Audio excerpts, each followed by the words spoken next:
Audio जंगल।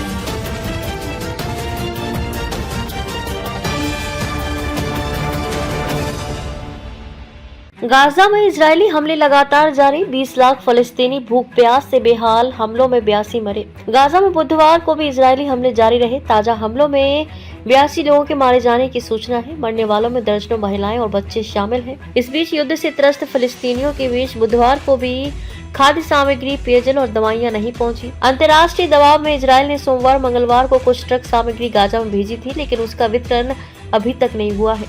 संयुक्त राष्ट्र ने इजरायली सेना के आचरण पर चिंता जताई है। आवश्यक वस्तुओं की आपूर्ति रुकी। गाजा में 2 मार्च से आवश्यक वस्तुओं की आपूर्ति रुकी हुई है, जबकि सीमा पर सामान से लदे हजारों ट्रक खड़े हुए हैं। अंतर्राष्ट्रीय दबाव में इजरायल सरकार ने आवश्यक वस्तुओं से लदे कुछ ट्रकों को गाजा की सीमा के भीतर जाने की अनुमति दी थी, लेकिन सरकार के निर्णय का इजरायल में विरोध शुरू हो गया है। लोग इजरायली बंधुकों की रिहाई के बाद ही गाजा में आवश्यक सामग्री की आपूर्ति और वितरण के लिए कह रहे हैं। इस स्थिति में गाजा की 20 लाख से ज्यादा आबादी भूख प्यास से परेशान है।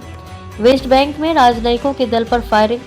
वेस्ट बैंक के दौरे पर आया अंतर्राष्ट्रीय राजनयिकों का दल बुधवार को इजरायली सेना की फायरिंग का शिकार होने से बच गया।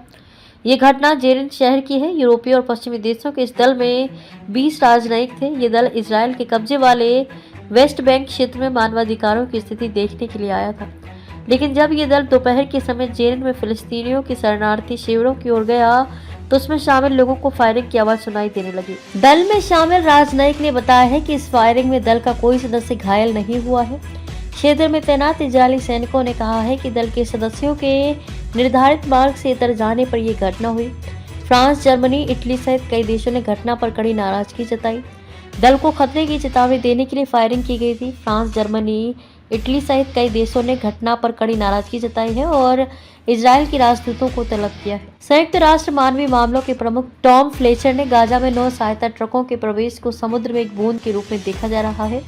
संकट के पैमाने को संबोधित करने के लिए इलाके में सहायता बढ़ाने की तत्काल जरूरत पर जोर दिया गया। संयुक्त राष्ट्र का दावा है कि अगर इजरायल अनुमति देता है तो सहायता आपूर्ति के लिए उसके पास करीब 8,900 ट्रक तैयार हैं। इस साल 1 से 16 जनवरी के बीच करीब 620 मानवीय ट्रकों ने गाजा में रहने वाले लोगों को सहायता पहुंचाई।